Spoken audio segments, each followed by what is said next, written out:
Next subject, personal development.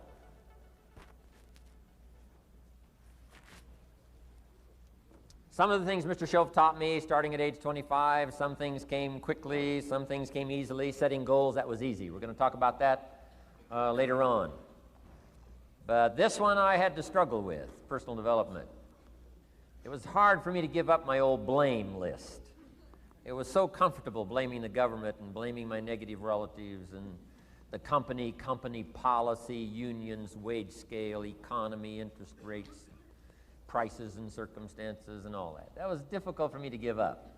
That was quite a transition for me to make, and blaming myself.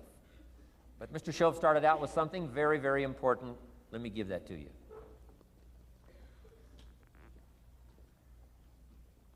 He said, it's not what happens that determines the major part of your future. It's not what happens. What happens happens to us all. He said the key is what you do about it. It's not what happens, it's what you do about it. And he said if you will start that process of change, do something different the next 90 days than you did the last 90 days, like picking up the books to read. Do something different like the new health disciplines, relationship with your family, whatever it is, doesn't matter how small it is. If you'll start doing different things with the same circumstances, since we cannot change the circumstances, but we can change ourselves. We can change what we do. And then he gave me another secret to success when he said, what you have at the moment, Mr. Rohn, you've attracted by the person you've become. What you have at the moment, you've attracted by the person you've become. Few little simple principles here. Once you understand these, it starts to explain so much. Now, sometimes it's a little tough to take, blaming yourself instead of the marketplace, taking responsibility instead of putting it off on someone else. That transition sometimes is a challenging mission. And this one was a little tough for me. He said, Mr. Rohn, you've got pennies in your pocket, you've got nothing in the bank, the creditors are calling, you're behind on your promises. And he says, here's how that occurs. You've attracted, up until now, you've attracted the things to you because of the person you've become. Now I said, well, how can I change all that? He said, very simple. If you will change, everything will change for you. You don't have to change what's outside. All you've got to change is what's inside. To have more, you simply have to become more. And then he said, don't wish it was easier, wish you were better. Don't wish for less problems, wish for more skills. Start working on yourself, making these personal changes, and he said it'll all change for you. So let's talk a little bit about personal development, that extraordinary adventure I undertook starting at age 25. And I've never ceased that adventure. I'm still going for it. In the 90s, I want to get better and better. I want my craft to get better, my business operations to get better, the things I do to get better. Because once I picked up this simple formula, I'm telling you, it's easy to figure out where the problem is if you go to work on it. Now, let's talk about personal development. And in helping kids understand personal development, I always start with money. Now, money's not the only place to start. Money certainly isn't the only value, but we've all got to start somewhere, and money's something you can count, right? Kids are interested in money, okay? A lot of things are a little tougher to measure, but economics is pretty easy, right? Because you can count. Okay, somebody says, how are you doing? You say, I don't know. Let's count. Now, this is not the only count. I understand that. There's a lot of other things to count. But to see if there may be some errors in your judgment and lack of disciplines in your life, we might as well start with money, because it's so easy to count. So let's just start there and see whether or not maybe we have messed up. Okay. So here's how I explain it to kids.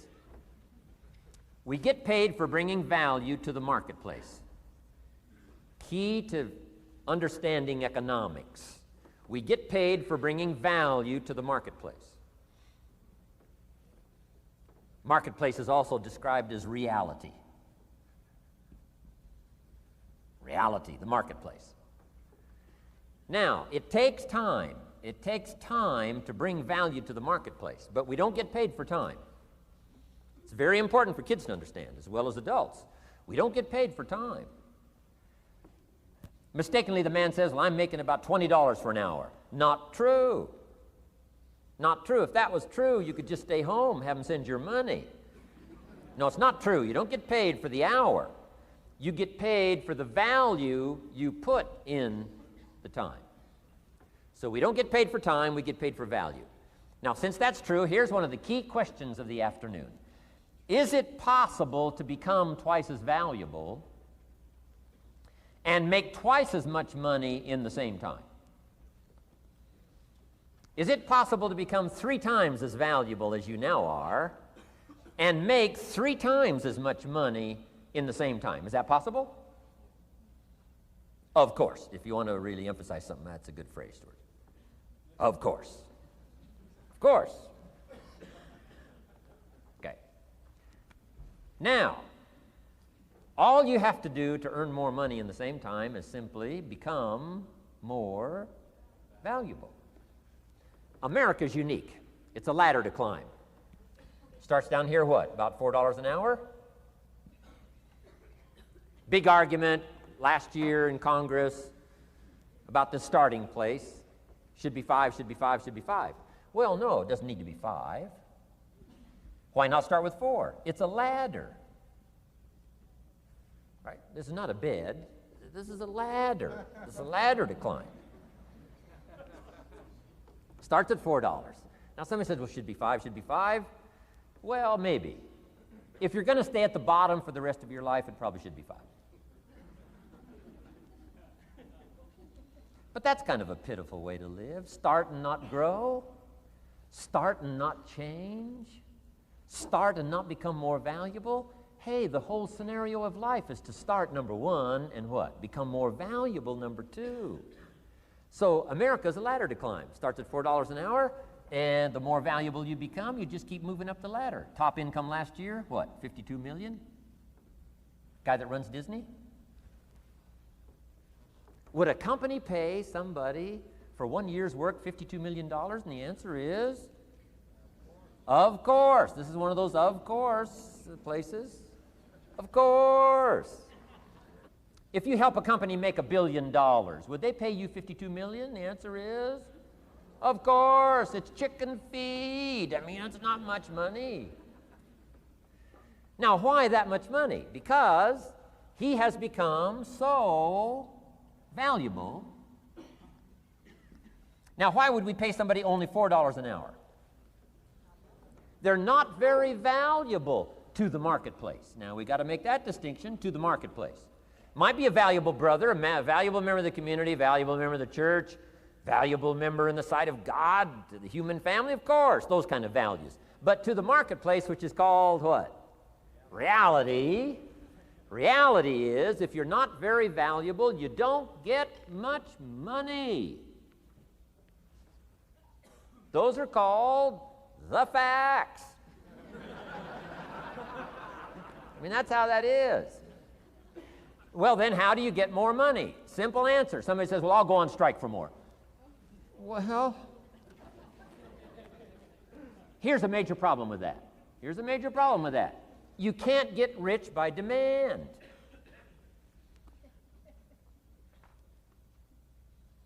Somebody says, well, I'm waiting for a raise. I'm telling you, it's easier to climb than to wait for a raise. Why not just become more valuable rather than wait?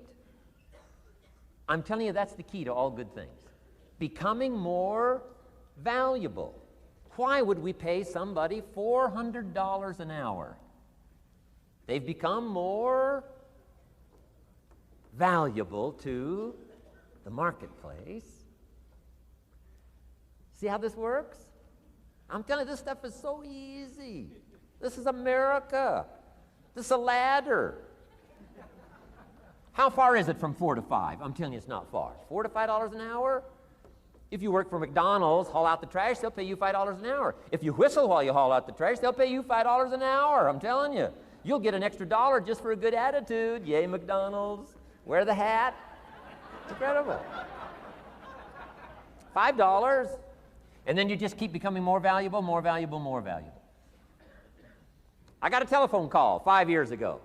The company said, we're ready to expand internationally. We need some help. I was sort of semi-retired, right? Looking for the next exotic beach.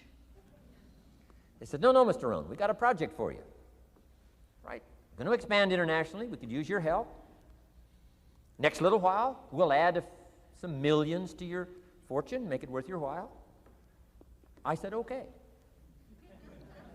I thought later, isn't that interesting that they called me?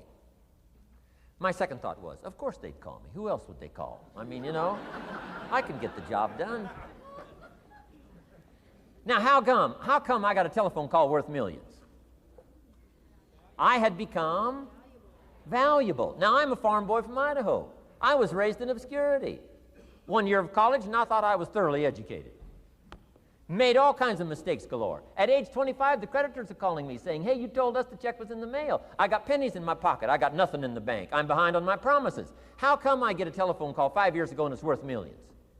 I changed. I turned my life around. Is it possible to become worth millions?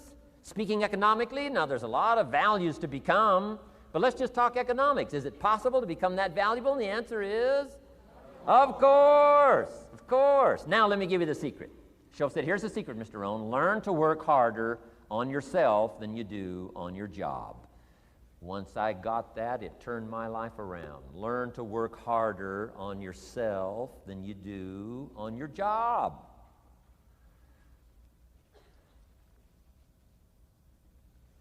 He said, if you work hard on your job, you'll make a living. If you work hard on yourself, you can make a fortune. Wow. If you would have known me at age 25, you would have said, Jim Rohn's a hard worker. If you'd have known me, you'd have said that. I'm the guy, I don't mind coming a little bit early, staying a little bit late. I don't mind that. You'd have said, well, Jim Rohn's a hard worker. You say, well, how come he's got pennies in his pocket and nothing in the bank and behind on his promises? Well, I was a hard worker, but I was working hard on my job, not on myself. I'm telling you, if you'll learn that simple little principle and start the process today, latest tomorrow, I'll give you tonight to think it over.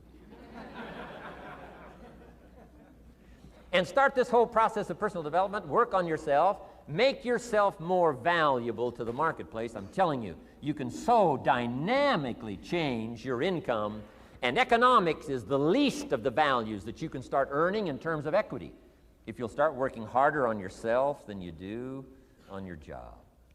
Work hard on yourself and develop the skills. Work hard on yourself and develop the graces.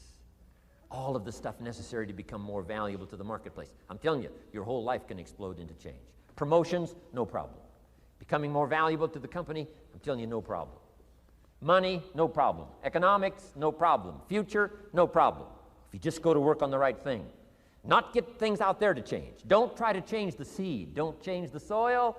Don't change the sunshine. Don't change the rain. Don't change the mix of seasons. Let the miracle of everything that's available work for you, and start working on the inside. Work on your philosophy. Work on your attitude. Work on your personality. Work on your language. Work on the gift of communication. Work on all of your abilities. And if you'll start making those personal changes, I'm telling you, everything will change for you. Now, let me give you another scenario on personal development. It's called the 4 major lessons in life to learn. Before we get to the 4 major lessons in life to learn, let me give you a key phrase for your notes. Here it is. Life and business is like the seasons. Life and business is like the seasons. Frank Sinatra sings, life is like the seasons. Now, here's one of the key phrases that changed my life. Starting at age 25, you can see this whole scenario. Personal development for me began. I've never been the same since. Here's the next key phrase. You cannot change the seasons, but you can change yourself. You can't change the seasons, but you can change yourself. My best hope, right? When I'm 25 years old, my best hope was to go through the day with my fingers crossed saying, I sure hope things will change. I sure hope things will change. It seemed to be my only way for my life to get better if things would change. Here's what I discovered. It isn't going to change. It isn't going to change. I did a seminar one time for Standard Oil executives and management in Honolulu, now known as Chevron. And we're talking economics one day around the conference table. And one of them said to me, Mr. Rohn, you know some fairly important people around the world. You have a chance to travel internationally. Can you tell us what you think the 80s are going to be like? Now you can tell how far back this goes. He said, what do you think the 80s are going to be like? And I thought for a moment, and I said, gentlemen, I do know the right people. And I do have some experience, I think I can tell you. So they all leaned in a little closer, and I said, gentlemen, based on the people I know and based on the best of my own experience, I think in the 80s it's going to be about like it's always been. Aren't you glad you came today? I mean, that's inside stuff. I don't just spread that around everywhere. It's going to be about like it's always been. It isn't going to change. To hope that it'll change is called whistling in the wind, being so naive, hoping for something that isn't going to occur. I can give you the shortest history lesson that you can imagine in one sentence. What describes human history on the spinning planet the last 6,500 years? Let me describe it for you in one sentence. Here's human history in one sentence. Opportunity mixed with difficulty. That's about as simple as you can put it. And opportunity mixed with difficulty isn't going to change. The man says, well, if it isn't going to change for the future, if it isn't going to change in the 90s, how will my life ever change? Answer, when you change. And if you will change, everything will change for you. Your bank account will change, your income will change, your future will change, the ability to acquire your dreams will change, it'll all change if you will change. And now let's go through the scenario of the seasons. Life and business is like the seasons. Let's cover them. Here's number one, major lesson in life to learn. Learn how to handle the winters. You say, well, Mr. Rohn, a lot of this stuff is fairly obvious. That's true. Just need somebody like me just to come along and remind us. This is what this is called today, a reminding session. I got no new truth for you to discover. This is all old stuff. We just need to hear it again. Somebody get on our case a little bit, right? We all need that. Here's number one lesson, learn how to handle the winters. That's obvious. The winters come right after falls. And pray tell how often? Every year, according to written history, for the last 6,500. To cross your fingers and say, I hope it doesn't come. I'm telling you, we call that naive. Now, there's all kinds of winters. Not just the winter of the season, but there's all kinds of winters. Winter time, the down time, the discouraging time.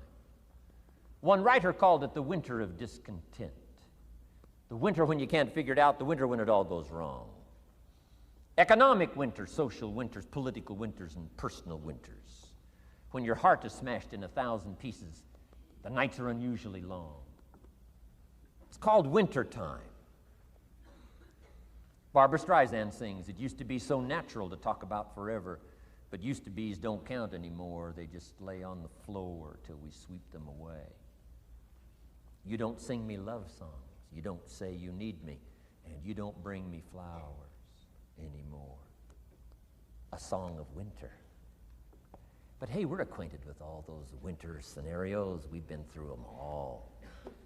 Now the question is, what do you do about the winters? Well, you can't get rid of January by tearing it off the calendar. But here's what you can do with the upcoming winters of your life. The long ones, the short ones, the easy ones, the more difficult ones. Here's what you can do. Get wiser and stronger and better. Just make a list of that trio of good words. Wiser, stronger, and better. To challenge for yourself the upcoming winters of your life, don't you think you could read more? Pick up the scenario, pick up the books, pick up the cassettes. That's why we put stuff on cassettes so you can listen to it. Put it in books so you can read it. Now putting it on video so you can see it. I'm telling you, anybody that wants to can get wiser. Next is stronger. Anybody can get stronger. If you're willing to do the push-ups, you can get stronger. If you're willing to put yourself through the paces, you can get stronger. Can you develop stronger skills? And the answer is yes. Start practicing. And you can get stronger. Can you get stronger in handling life situations? Of course. But you got to go to work on yourself. You can't blame out there wishing it was easier. Wish you were stronger. And here's the last one, get better. Anybody can get better. Language, we can all get better. I've been lecturing now for 33 years, and I'm telling you, today versus 33 years ago, I'm better. First time I gave a talk, I stood up, my mind sat back down. I mean, I've been through that whole deal. Opened my mouth, nothing came out for a while. My knees are banging together, the sweat's pouring off my face, I'm shaking like a leaf. It's called terror, in case you haven't tried it. Those first attempts. But I'm telling you, I got through it, and I did it again, and I got through it, and I did it again, and I got through it. And now, of course, I can lecture for a few hours in one day. Anybody can get better. Develop the skills, okay? Handle the upcoming winters. Don't wish away the winters. That's called naive. Wish for the skills. Wish for the strength. Wish for the wisdom. Here's the second major lesson in life to learn.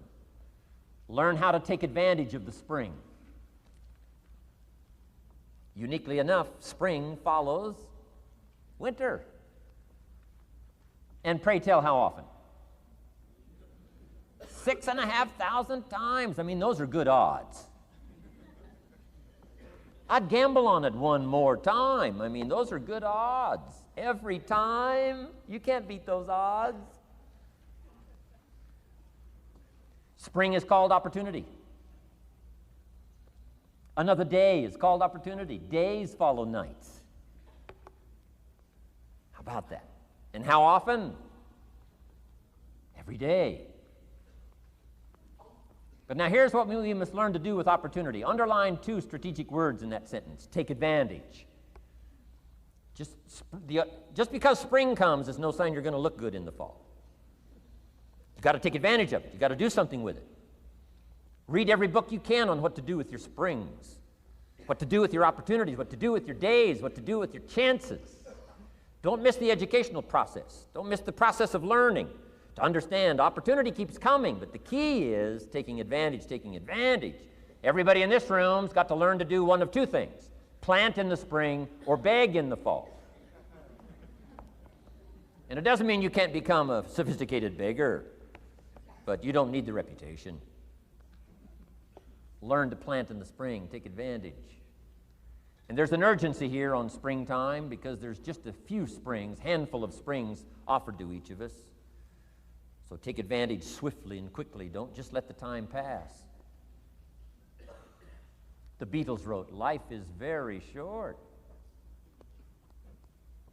And for John Lennon, it was extra short. For Michael Landon, it was extra short. But life is short. At the longest, it's short. So don't just let the springs pass. Take advantage. Seize the day. Seize the moment. Seize the opportunity. That's the key. Springtime. Life is fragile. Life is brief. Elton John sings, "She lived her life like a candle in the wind." It's fragile. It's brief. Whatever you're going to do, you got to get at it. Don't just let it pass away. Here's major lesson number 3. In the summer, learn how to nourish and protect. We've got 2 challenges in the summer in the personal development part of our life. And that is become capable and powerful enough in the summer and wise enough in the summer to nourish what's good and defend yourself against what's bad. Nourish and defend. The summertime is an interesting time. It holds the possibility of the promise of harvest time, but it also has the possibility of the threat. Sure enough, as soon as you've planted your garden, the busy bugs and the noxious weeds are out to take it. And let me give you another word of advice. They will take it unless you prevent it. Summertime is an interesting time. Best as I can describe summertime, you got to nourish your values like a mother. Nourish like a mother. Go after the threat to the values you've got like a father. Deal with the weeds. Kill the weeds. Nourish the garden and kill the weeds. That's called summertime. What a challenging time. Give life like a mother. Take life like a father. Summertime. You got to deal with the negative as well as the positive. Summertime is a unique, complex mix of positive and negative. Opportunity and threat. What a scenario of life itself. Opportunity and threat to the opportunity. And you got to deal with both. You got to think positive and you got to think negative. You got to handle what's ever out to threaten you. You got to learn to threaten it back. Summertime. Interesting time. Nourish like a mother. Defend like a father. You got to be like your bloodstream in the summer. Red corpuscles to what? Nourish. White corpuscles to what? Fight. You got to both nourish and fight. You got to nourish and be vigilant. Okay. White corpuscles think negative. You can't just think positive. We call you naive. Somebody says, well, I've been taught to be all positive. You'll be some kind of freak. You can't be all positive. Thank God for white corpuscles that think negative all day. Guess what white corpuscles are looking for all day? Problems, infection. White corpuscles say, just show me some infection, I'll kill it. Why? It's out to kill the body. It's out to kill our chances. It's out to kill our future. Whatever threatens us, we threaten. I'm asking you to take sword to your enemies. Whatever's out to threaten you, threaten your health, you got to threaten it back. Like white corpuscles. Kill what's evil. Nourish what's good. Love like a mother. Hate like a father. Father says to whatever threatens his family, take 2 or 3 more steps toward this family and threaten my family, you'll cease to exist. I'm father, I kill.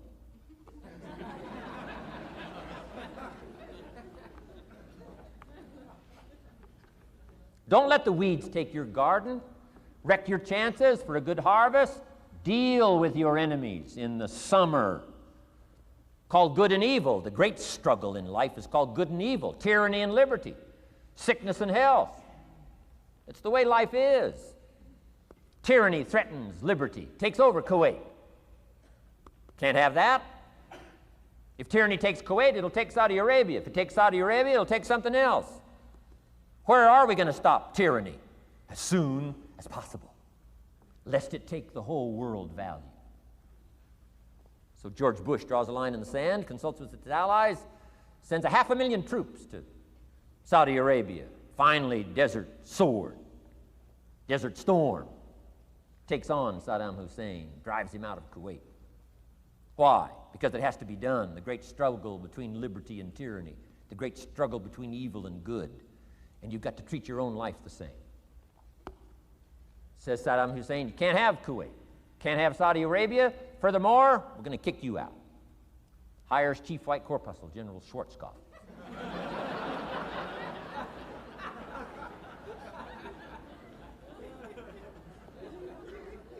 Takes care of the matter.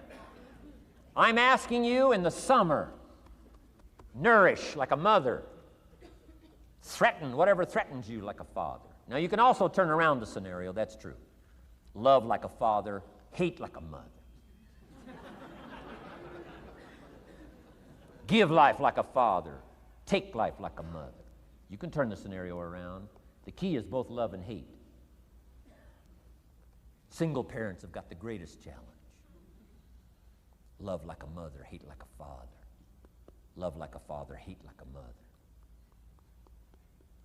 Nothing more dangerous than an angry mother.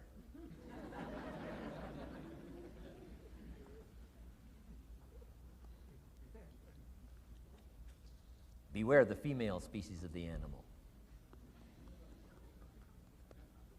They call her Black Widow spider. Why? Because when she finishes, there is no male spider.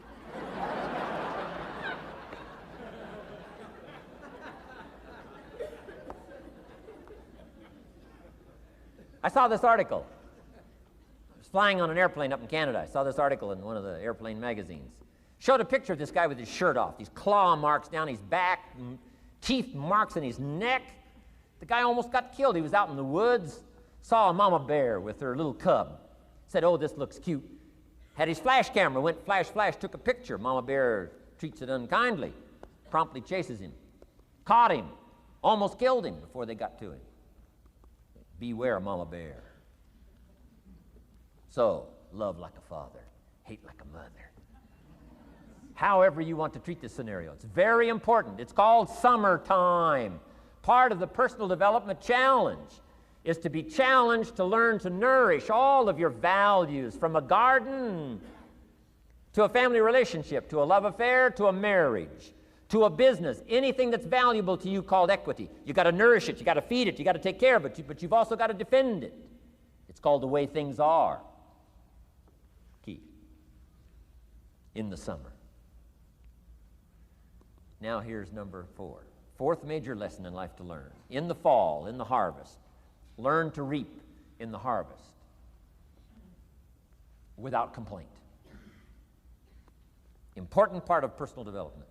Reap in the harvest without complaint. Take full responsibility.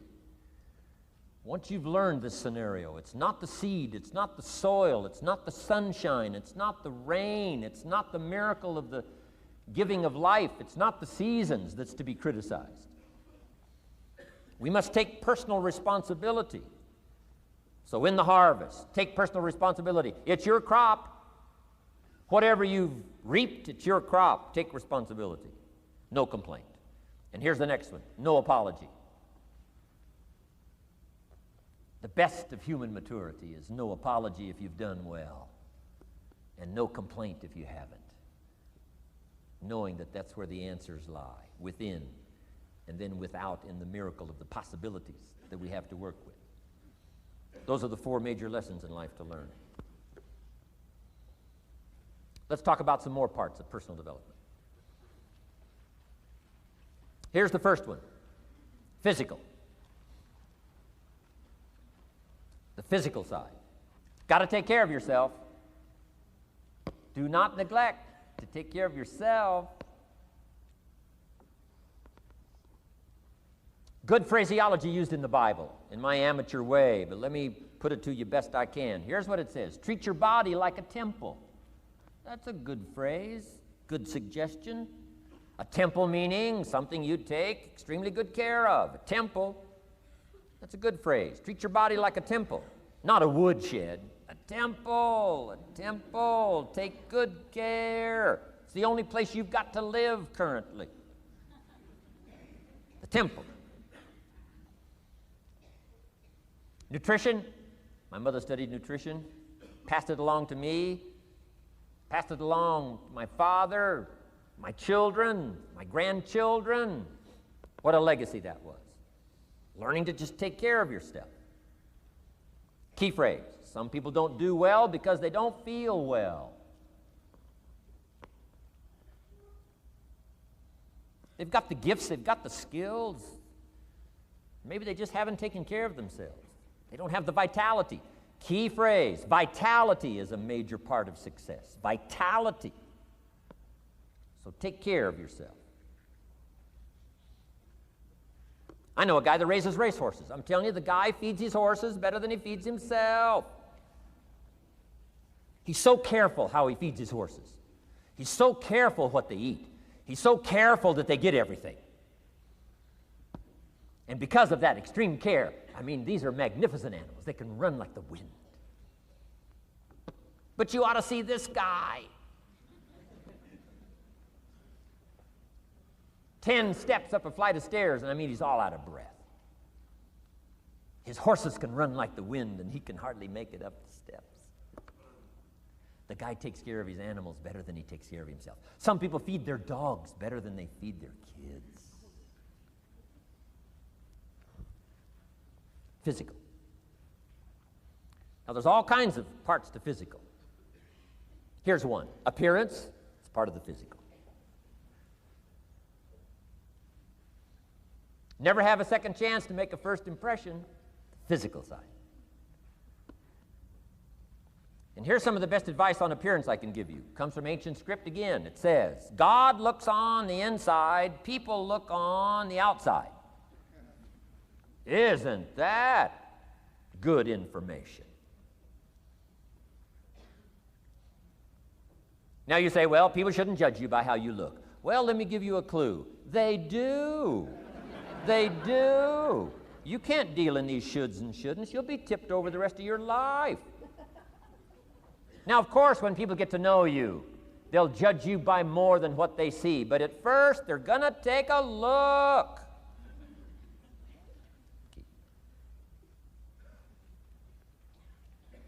So, here's the best advice I can give you. Make sure the outside is a major reflection of what's going on inside. The physical side. A few minutes a day, stay healthy. A little bit of nourish, a little bit of study on nutrition, stay healthy. Key. Now here's the next part of personal development, the spiritual part. Now, I'm an amateur on the spiritual side. I do happen to believe that human beings are more than just an advanced life form. An advanced species of the animal kingdom. I do believe humans are a special creation. That's just my personal belief, and I don't ask you to buy it. But here's what I do ask you to buy. If you do believe in spirituality in any manner, here's my best advice. Study it and practice it. Do not neglect your values. Do not neglect your virtues. If you do believe in spirituality, my advice is study it and practice it. Don't let it go unstudied. Don't let it go unnourished, if you do believe. That's my best advice on the spiritual side. Now here's the third part. The mental side. Part of this personal development challenge is to develop mentally.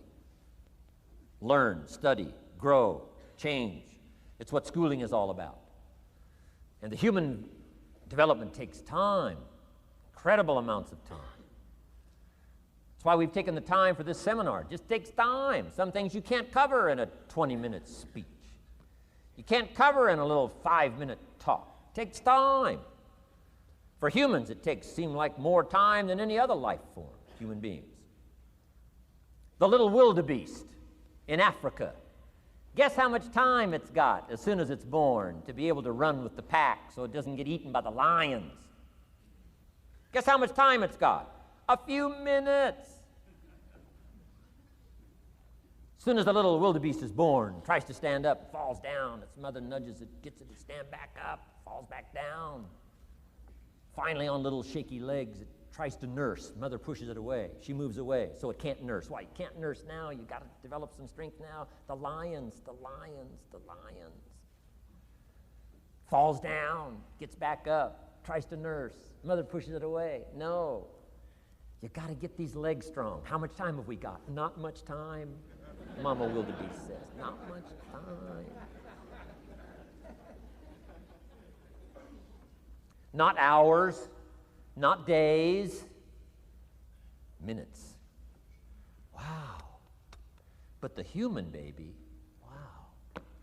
After 16 years, we're not sure. Right? Unbelievable amount of time it takes. So it does take time for personal development. It does take time for spiritual development, physical development. But here's also what takes time, and that's your mental development. Feeding the mind. Nourishing the mind. Some people read so little, they got rickets of the mind. They couldn't give you a good, strong argument as to their own personal beliefs. Here's one of the challenges we've got as parents. And that is to get our kids ready to debate the major life issues of the 90s. They've got to get ready to debate. We've spent this last couple of decades debating communism. Communism taught capital belongs in the hands of the state. We've been teaching, no, capital belongs in the hands of the people. Communism taught people are too dumb and stupid to know what to do with capital. You've got to take capital away from all the dumb, stupid people and give it to the all-knowing, all-wise state.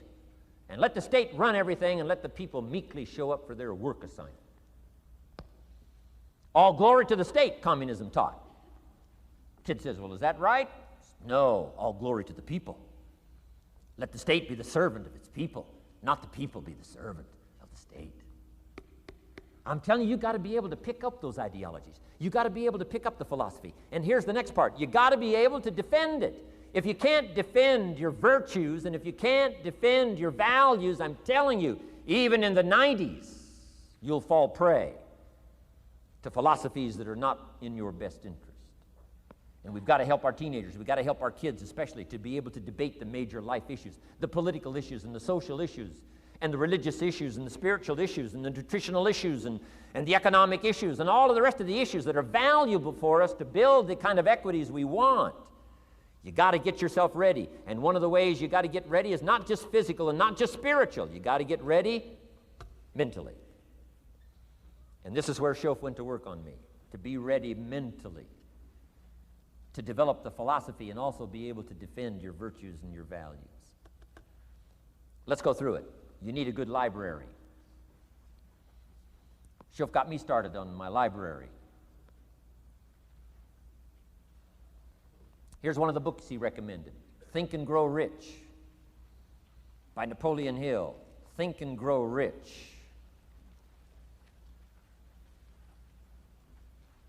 Shof said to me, doesn't that book and title intrigue you? Think and Grow Rich.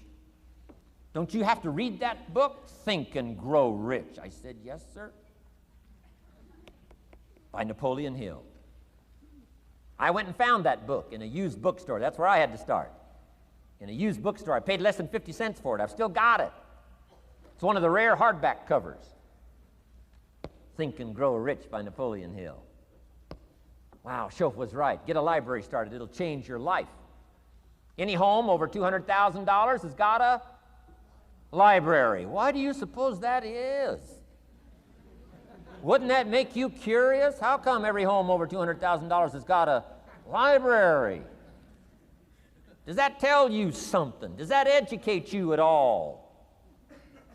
You say, well, I can't afford a $200,000 home.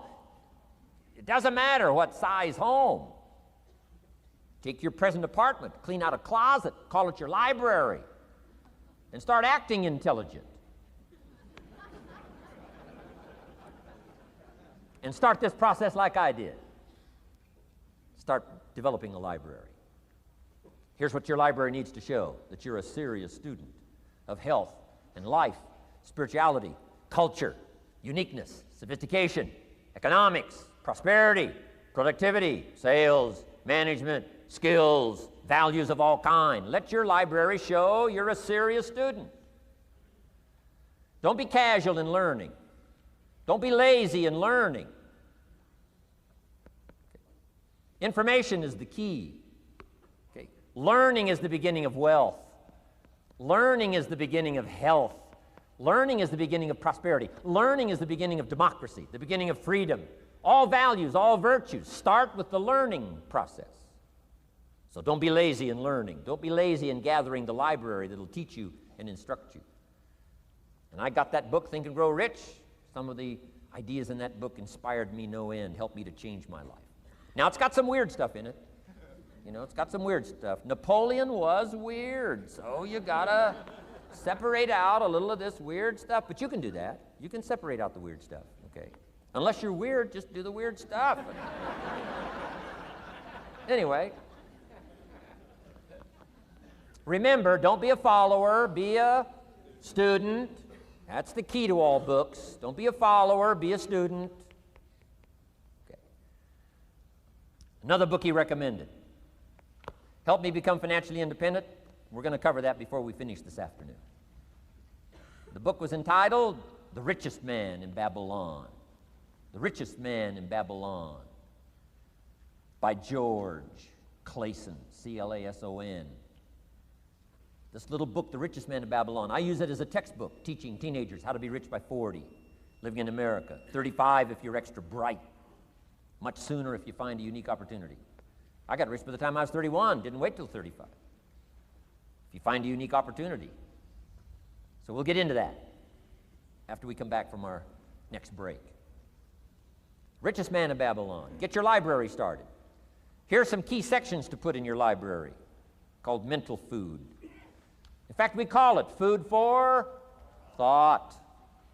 It's so important to nourish the mind, not just the body, but nourish the mind. Key phrase. Now it needs to be well balanced. You can't live on mental candy. Somebody says, well, I just read this positive stuff. That's too second grade. You've got to get out of second grade. You can't just be inspired. You've got to be taught. You can't just be inspired. You've got to be educated. Key. Here's a good book. It's called How to Read a Book. Good title. How to Read a Book by Mortimer Adler. In this book, How to Read a Book, Mortimer, you know, is the chief editor of the new Encyclopedia Britannica. A good set of books, right, to have in your library.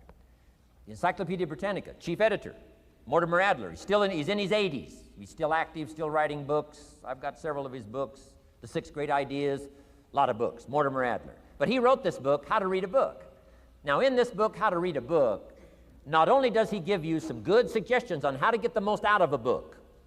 It's one thing to read it, it's another thing to get the best out of it. He'll give you some techniques on how to get the best out of a book. It's very good.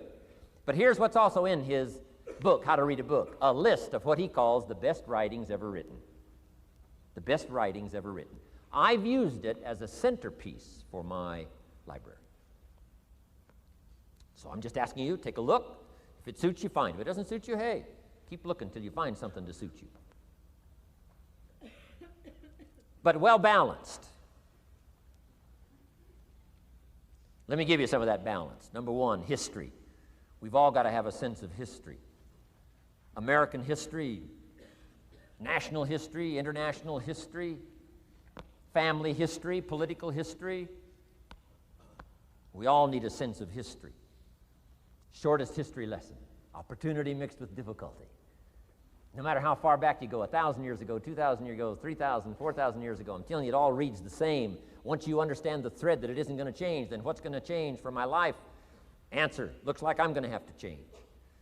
History helps us to understand how it is, what there is to work with, seed, soil, sunshine, rain, and what human beings have done with it in the past.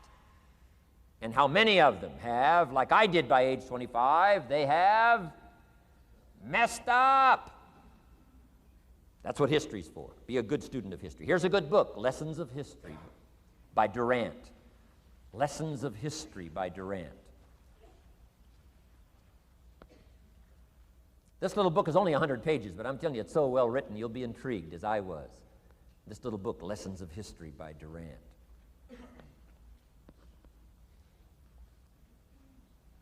Next is philosophy. Durant also wrote a good book on philosophy. The Story of Philosophy. It's got a good rundown of the key philosophers of the last several hundred years, what they taught and some of the lives they lived. You might find it a little difficult, but hey, you can't just read the easy stuff. Key phrase to add here in parentheses, don't just read the easy stuff. You won't grow. You won't change. You won't develop. Tackle the more difficult stuff.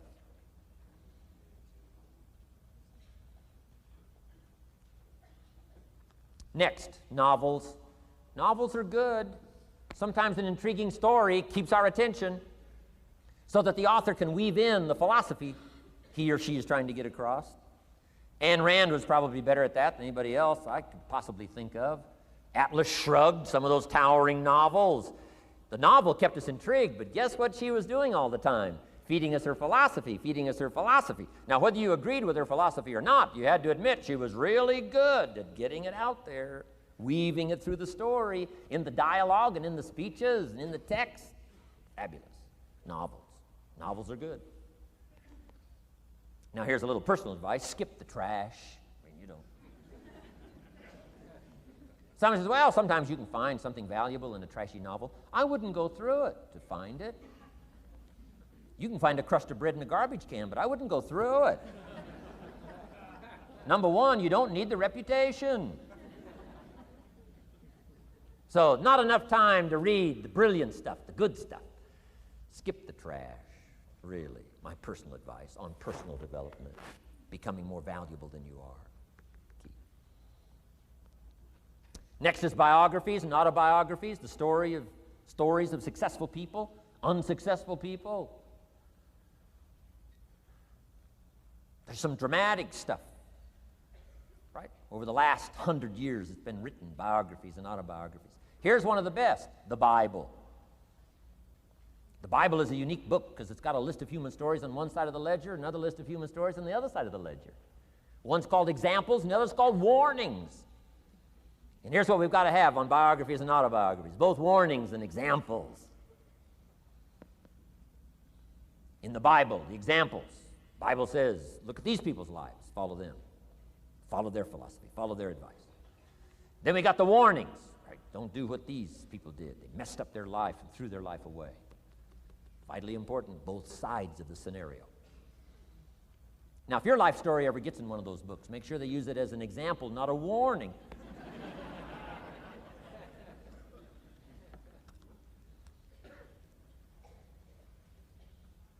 Also, we need balance, both sides, balance, good and evil, biographies, autobiographies.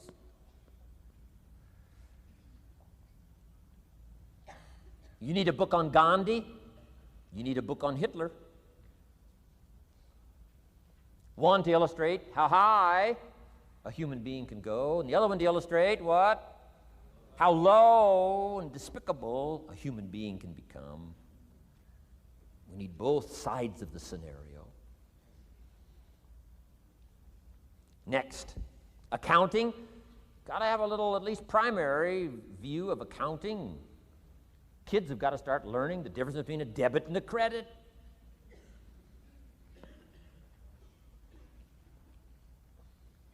Next is law. We all need, right, a little bit. You don't have to be a lawyer, but you got to know contracts, what to sign, what not to sign, backups, good advice, how to be safe rather than sorry.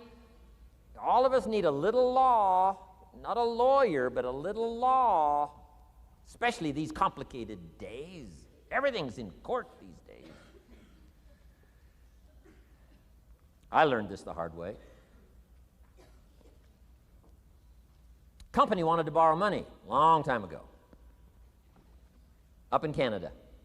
Company wanted to borrow some money. The bank said, well, yes, we will loan the company the money if Mr. Rohn will sign personally. And I wanted to play hero, and I knew the company could pay it back. $250,000. So I signed. No problem. Sure enough, within less than a year, they paid it all back. $250,000. I am now a hero. Well, about a year later, this company gets in financial trouble. They go back to the bank and borrow this $250,000 again. I said, I hope my phone doesn't ring because I won't sign the note this time. Because I knew they were in trouble. I knew they were probably going to go bankrupt. My phone never rang. I'm off the hook. Sure enough, within less than a year, the company goes bankrupt. Can't pay.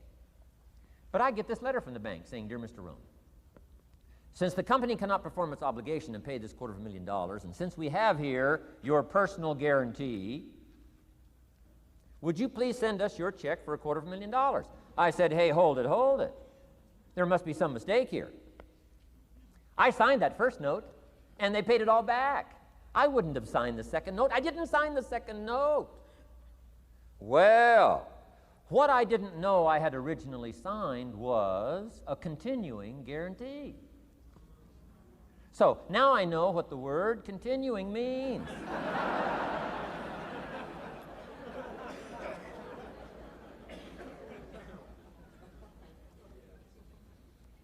I'm asking you to study a little law, know what to sign, know how to defend yourself, right? Say, hey, we'll get back. Don't sign too quickly. I mean, there's all kinds of things here. Be a student. Don't be lazy in learning. How to defend as well as nourish. How to grow as well as take care of your enemies. You got to learn. Let your library indicate that you're a serious student about personal relationships with your family, gifts and skills, economics, and all the rest. Here's the next one. Economics. We're going to study that when we come back from our break. Economics. We're going to cover, especially for the kids today, how to become financially independent. We're going to let the adults listen. I've been teaching kids for the last 18, 19 years. How to be rich by 40. 35 if you're extra bright. Most kids think they're extra bright. They go for 35. Or much sooner if you find a unique opportunity. We're going to get into that. Be a student of economics. Next, culture, sophistication. Don't leave that out of your life. Culture, sophistication. Culture is part of the fabric of the nation. Culture is what makes us different than dogs and animals. Culture is what makes us different from the barbarians. Culture, sophistication. Be a student of the dance and the art and the music and all the rest of those extraordinary human values that are possible for us all to participate in as well as to enjoy. Be a student of culture. And the last one is spirituality. Study it from the Bible and all the related books about spirituality. If you're a believer, study and practice. Let your library show you're a serious student. Next, keep a journal. Shoaff said, Mr. Rohn, not only be a student, but the good ideas that you develop from the books. Keep a separate journal. Write all this stuff down. Here's what he said. Don't trust your memory. If you're serious about becoming wealthy and powerful and sophisticated and healthy, influential, cultured, unique, keep a journal. Don't trust your memory. If you listen to something valuable, write it down. If you come across something important, write it down. Write it down. Now, I used to take notes on pieces of paper and torn off corners and backs of old envelopes and restaurant placemats and long sheets and narrow sheets and little sheets and pieces thrown in a drawer. Found out, best way, keep a journal. I've been keeping these journals now since age 25. It makes up a valuable part of my own learning, and it's a valuable part of my library. My own journals now form a good portion of my own library. The stuff. I'm trying to get kids to do like I do, be a buyer of empty books. Kids find it interesting I'd buy an empty book. Especially at my status in life. What did I pay for this one? $26. Kids say, $26 for an empty book? Why would you do that? Well, the reason I paid $26 is to press me, to see if I can't find something worth $26 to put in here. And I'm telling you, all my journals are private. But if you got a hold of one of my journals, you wouldn't have to look very far until you would say, this is worth more than $26. I must admit, if you got a glimpse of Mr. Rohn's journals, you'd have to say he is a serious student. Not just committed to his craft, but committed to life, committed to skills, committed to learning, to see what I can do with seed and soil and sunshine and rain and miracle and possibilities and turn it into equities of life and treasure, family relationships, enterprise, sales, management, gifts galore, everything you want, all available, especially in America. I'm asking you, keep a journal. I call it one of the three treasures to leave behind. Let me give you that. One of the three treasures to leave behind. Number one is your pictures. Take a lot of pictures. Did you ever look back, right? 2 or 3 generations, just a handful of photographs way back there. Wouldn't it be something if there was album after album, thousands of pictures to help tell the story? A picture's worth 1,000 words. Don't be lazy in capturing the event. How long does it take to capture the event? A fraction of a second. How long does it take to miss the event? A fraction of a second. Errors in judgment or disciplines. Take lots of pictures. Help tell the story. Click, click, got it. Click, click, got it. Keep. I go to Taiwan to lecture. Taipei, Taiwan. Grand Hotel. Neat place to do a weekend seminar. I got 1,000 students. Guess how many cameras? 1,000 cameras. They all bring their cameras. They wouldn't miss the event, take pictures. Takes me more time to take pictures than it does to do the lectures. Here's my new American friend. Here's my new American friend. Click, click, save it. Got it. 1,000 words, each one. What a scenario. Don't miss the pictures. When you're gone, one of the things to leave behind, the treasure in picture as well as in words. Keep. Next, your library. The library that you gathered, that taught you, that instructed you, that helped you to defend your ideals, that helped you to develop a philosophy, that helped you to become wealthy and powerful and healthy and sophisticated and unique. The library that helped you conquer some disease, the library that helped you to conquer poverty, the library that caused you to walk away from the ghetto, the library, the books that instructed you, fed your mind and fed your soul. Leave your library behind. One of the greatest gifts you can leave behind is your library. Stepping stones out of the darkness into the light, your library. So leave your books behind. Your books will be more valuable than your couch. Your books, your books, your books. And third is your journals. The ideas that you picked up. The notes you took at seminars like this. Wherever you found an occasion to gather something valuable and put it in here so you could go back over it, go back over it. Repetition is the mother of skill.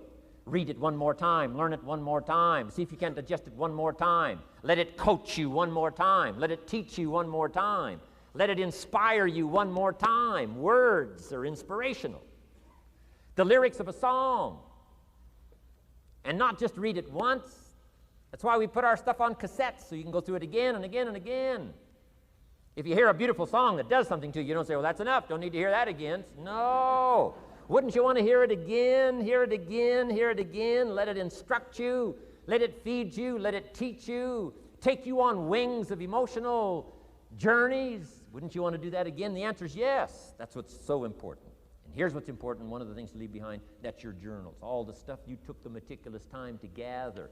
One of the greatest proofs that you're a serious student. Taking pictures, that's pretty easy.